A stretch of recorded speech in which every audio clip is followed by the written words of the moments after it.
Hello and welcome to Plus One to Gaming.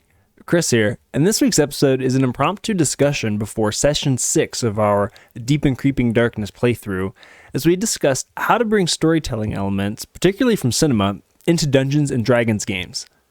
It was fun as filmmakers and storytelling nerds discussing how the beats used on screen can make our games more dramatic, and we hope you enjoy this discussion. Don't forget to subscribe to plus1togaming.com for episode updates and other good stuff delivered straight to your inbox. Let's get into it.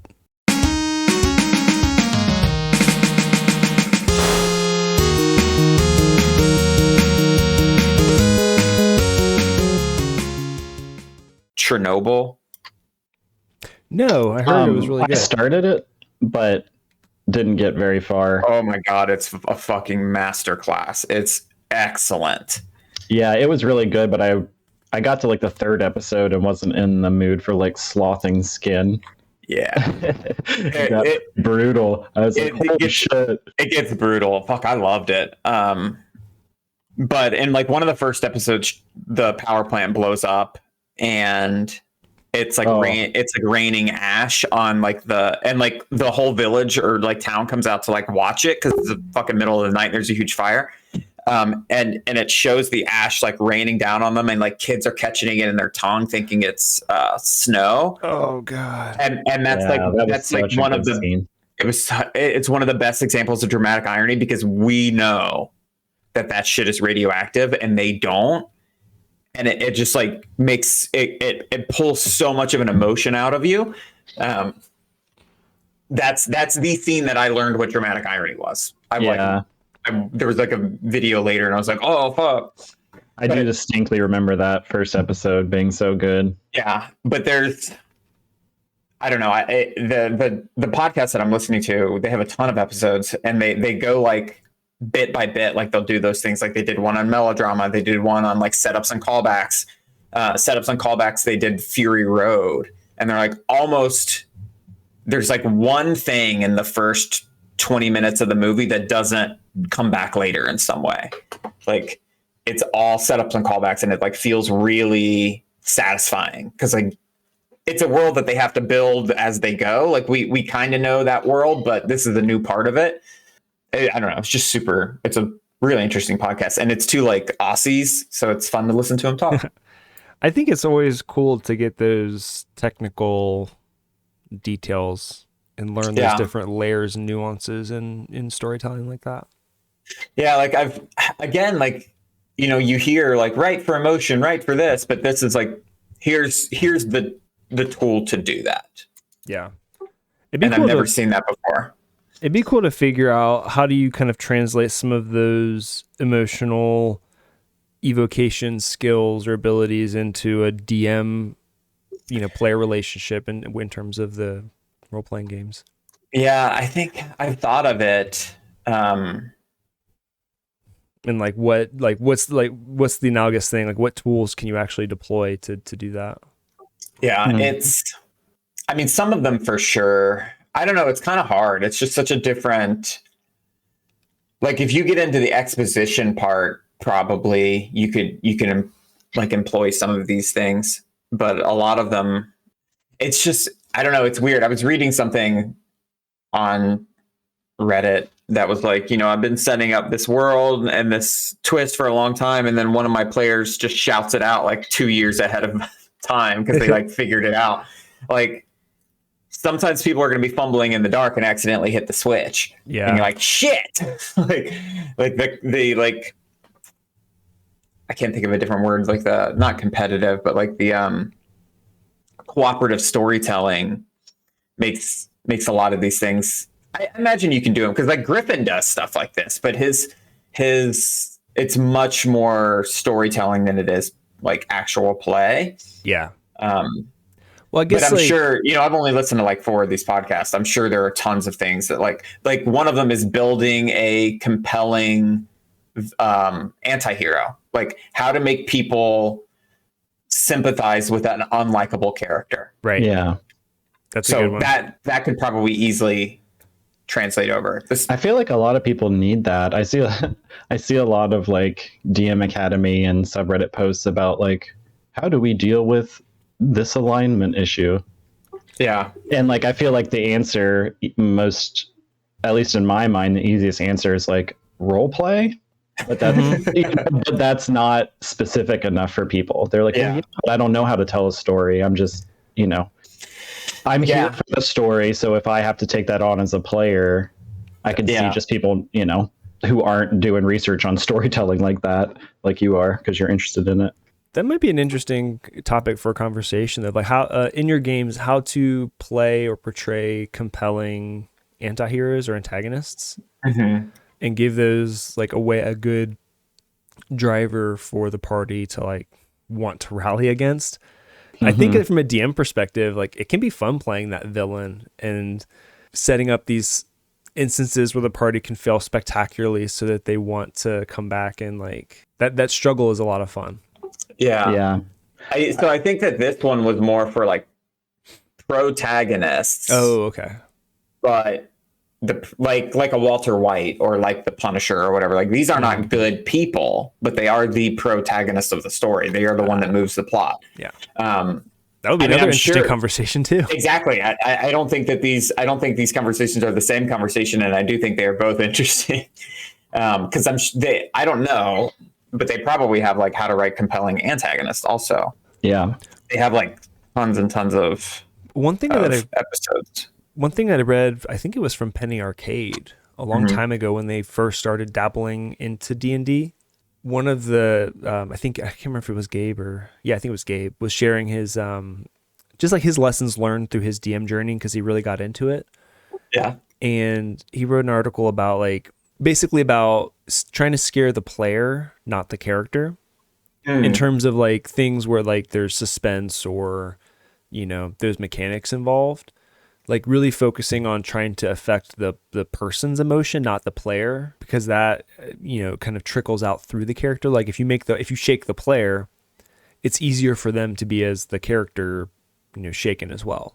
Yeah. That's a very rich topic, because that I think would take quite a bit of coaching for me to get good at that. But in terms of those like actual tools to, evoke emotion in game, there aren't many, but that's one I distinctly remember reading about. Yeah, but again, I think that those like that kind of like that's like high level. It would be interesting, but I'm not sure. Like, I don't think I know how to do that. Which again would be right. Well, but maybe we do it. Sometimes we do stuff and we don't realize that we're doing it, and then once like now that there's like a framework that I can apply to it, I can actually like systematize this and use it more effectively. Or even just if we can recognize, hey, here's some tools that we found to, try and evoke emotion. This is why we think it's important because we're a storytelling community. And, this is how we're going, we're going to try and roll it into our games and see what happens. Yeah. And I attempted some of that. I don't know if it's hit at all. And I realized it was probably a tall order trying to run this thing. There's also another subtopic, I think, which is like, your kind of like meta storytelling and how that plays into like meta gaming. Because like I don't know what all. I mean, I had a bunch of different ideas, but I don't know how to get across that. Like, for instance, when you're coming to that Jedi keep, that they're not going to let you in, and that they're being threatening. But at the same time, I know that you guys know that this one shot is not going to have, like, they're not written to, like kill you or something. So it's a little tricky. Oh, damn. I'm trying to think, because the problem with listening to this podcast is I listen to it when I drive back and forth to work, and then I get to work and I'm like, I need to take notes. And when I get to my desk, I forget. But one of them talked about like, not the Titanic, but there's like a movie where he's like, I know what happens. Like, it's a real life thing. I know what happens at the end. How do you then get me involved in like the lower stakes things that happen throughout the movie? Like, I know this person's going to live because they're alive today or whatever it is. So when like they get into trouble, there's no stakes. I know that they're fine. So that it is like an interesting topic, because you have to basically like make people, you have to draw them in enough to make them forget what they know outside. Yeah. That's cool. I mean, that's could be a cool thing to add, is like some kind of framework about stakes and how to make them work for your story. Because that's something that I think seems hard. I've been watching some like Critical Role and stuff of other people playing, and it seems like a lot of people have a similar hang up, which is like everything is epic all the time. So it's like, how does a interaction at the market feel like it has any stakes? Because if it did, I think generally people would be more likely to role play those kinds of things. But usually it's like, I mean, what are the stakes? There's nothing. I go to the store, whatever. We'll just skip it. Yeah, no, that's a good point. Like your general, like in an inn in the market or whatever, like none of that in the real grand scheme of things like matters. Yeah, but it can be like skipping it. I think is also a disservice. Yeah, I almost skipped an entire episode because about like 20 minutes in, I realized that they were just going to be shopping the whole time, and they hadn't even intended to do it. Yeah. And then I read the description, and it was like, basically kind of like, apologies if this one was boring. We just went to the market and like worked on upgrading our stronghold a bit.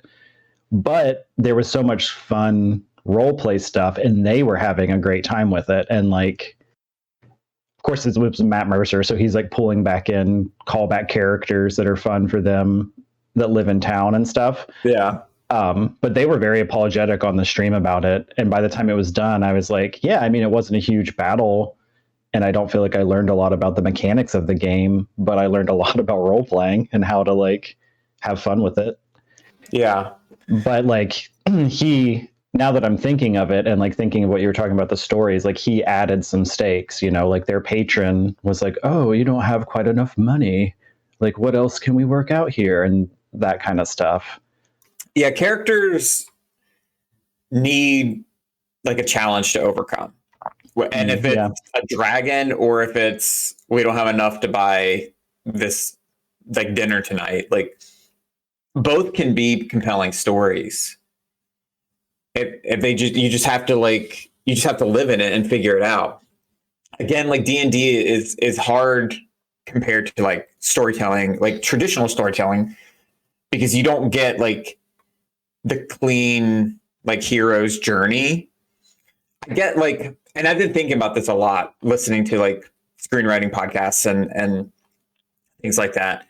Like the hero's journey has like very concrete, this happens, then this happens, then this happens. You more than likely can orchestrate those, like as the DM, you can hit those beats, but your players are always the wild card. Yeah. Like they're going to zig when you needed them to zag. They're going to spend 40 minutes talking to a cat when like, they have talk to animal, and you're like, shit. Yeah, Bidu has a flying droid that you forget about. Yeah. So you can find the characters hiding above. Yeah. So like the elements that you like set up for tension and stuff can like easily be done away with because like I cast speak to the dead. Like fuck. Well, I feel like it doesn't matter. You could be like Stephen King and your characters are going to be more creative than you somehow. Yeah, I mean it's there's like an analogy, like there's like the internet is basically infinite mind power. Because of just how many people are on there and how much time you get to think. Like, so like Game of Thrones with like revealing that Jon Snow was actually Rhaegar's son, spoiler alert, people figured that out like 10 years ahead of time. Doesn't help that Martin takes decades to write a damn book, but like I remember reading about that when I lived in New Orleans way before it came out in the show, and it still hasn't technically come out in the books, but like everybody can kind of work together and piece together the mystery way faster than you can write it. And that is on a smaller scale with your table. You got 3-4 people, they collectively can think faster than you can think. And they have like kind of abilities and skills that amplify their ability to do that mechanically. Yeah, in the game they have more skills than you do. Yeah. But also just brain power. Yeah. to get things done. I think the solution is difficult because it requires a more flexible system to be able to, and really just creativity and improv ability to kind of identify when these moments for like more emotional pushes and pulls can happen. And not like, I think if you try to write them, you're doing yourself a disservice because the party's gonna zig always. Yeah, when you expect them to zag. I think I agree. I think like it's something you potentially could go over in the 0 session. Do we want to be a more cohesive? Do we want to tell a story together, or do we want to play a game? Yeah. And like they don't necessarily need to be mutually exclusive, but like you could be in one camp more than you can be in the other camp on like the spectrum. So like even thinking of like Critical Role versus the Adventure Zone. The Adventure Zone, I feel like they are more on the same team. They are all together, like even with the DM, like they are together to tell a story. Griffin will read like 10 minutes of exposition because he wrote this like beautiful scene or ending or whatever. And then he lets the characters play in like the gray area. And they don't necessarily, I don't think a lot of times have the ability to affect the overall story. Now they can change like what happens when you get there, but the beats, I believe he writes out. I haven't listened to enough Critical Role, but I think it's more traditional D&D. Like there's a goal and that's the story, is just getting to the goal. Whereas Griffin will write the beats out. And you can tell because when they get there, he has like 5 minutes of him reading. But a lot of times that's where the emotion comes in for me on Adventure Zone, is when Griffin will take the reins and explain like what's happening in the background. Mm-hmm. Yeah, Mercer structures stuff out. It feels very what I would expect to be classic D&D. Like you're presented with a quest, and along the way, there's other things to do. Yeah. But I think they bring in those other elements because of their expertise as actors and everything else. Like they're able to make really funny and interesting stories amongst themselves. Mm-hmm. So it's like maybe he doesn't need to do as much of that because they're doing that part collaboratively, and his interest seems to be more in like the mechanics, the rules set, making cool things happen. Mm-hmm. And I think that's my preferred vision of an ideal DM. Let the players be the most creative ones, and you handle the rules and keep things running smoothly and present the challenges and add some context to the world. Mm-hmm. But as much as I love the Adventure Zone, like it's a different style where you have kind of the DM being more of a prominent player. Yeah. Does that make sense? Or character? Oh, right. Yeah. Versus like, I guess this is more just about your personal enjoyment perspective. I like to try and get it out of the way as much as I can so that the players themselves can be creative and tell most of the story. I agree. That's my preferred play style. But that's because I'm playing a game. I don't want to hear somebody tell a story, basically. Yeah. Yeah. And I think the way we play, we're mostly just playing through games. Yeah. And like even a longer, so that's where you run into the gray area of the two, because like a longer long form, like you have a story, the DM has a story they want to tell, or at least like a story they think will happen in their head based on what like they have expectations. Yeah, this is what I set up. Hopefully they'll do this, this, and this. But oftentimes, like the players, like we've said, they'll zig, and for me at least, a lot of times I'm happier. Like I expected you all to do this, and you did something different. Holy shit, that's hilarious, or that's like that's better than what I thought. Mm-hmm. Like those kind of natural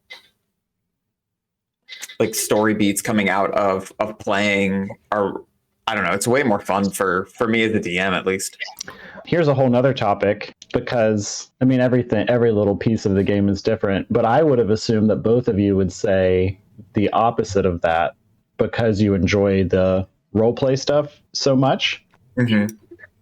So that's interesting to me. What you would assume that we both liked the storytelling, like to play a game that's more storytelling. See, so I may have I'm worried maybe you're misunderstanding me then, because I think in a game that the DM is less involved in and it's not like quote unquote like their story, role playing is what makes the story. So like again, my example of the Adventure Zone, like very little I feel like of like the plot points happen in role play between the characters. Like they kind of drive the plot, but not really. Like they're along for the ride and they have yucks along the way. And like they do cool things. And it is one of my like all-time favorite podcasts. I do really enjoy it because I'm listening to a story. But playing, if the DM takes a step back and doesn't, I mean, the word railroad is like comes to mind a lot. Like, this is the story I want to tell. Sit back and listen. If the DM takes a step back and lets the characters basically take over the story, that's where I think like the best role play comes out of. Okay, I gotcha. Yeah. Because the characters then the players actually drive the story then instead of the DM. Yeah, that totally makes sense. But like kind of hearkening back to Mark's comment about like either meta gaming or like meta storytelling, the players have to be on board. Right. Like we all have to have that little wink of like, we're going to do this. Like we're going to be cooperative. We're going to play together. We're going to all try to do this like objective, because otherwise you've got like internal division. Like it just falls apart pretty quickly. So you all have to be in on the joke a little bit. Yeah, I think that's why it would be so interesting to see how you can translate those other lessons from other media, even though that like constant layer of irony is almost always there. Yeah. Or at least maybe it should be, just for the sake of, player buy-in. Yeah, I feel like I'm trying to think like for like things that work well in traditional storytelling, you can pull them into, like as a DM, you can pull them in to pretty easily into like the epilogue and prologue of your like even each session. Like use these things to set up the world, but like the middle part of the story, more than likely you can, but it's much more challenging. Yeah, because that's the part of the story that the characters have control of. Well, and here's an interesting little side twist to this conversation. What if you're running a book like Storm King's Thunder or The Curse of Strahd, or even these one shots? So like it's, at this point we're playing a game, but you're also at the same time you are very much playing through a story. Yes, and I feel like something like Curse of Strahd, like you could, and we've talked about it a little bit. Like that game takes, if you play regularly, that book takes like 2 years to beat.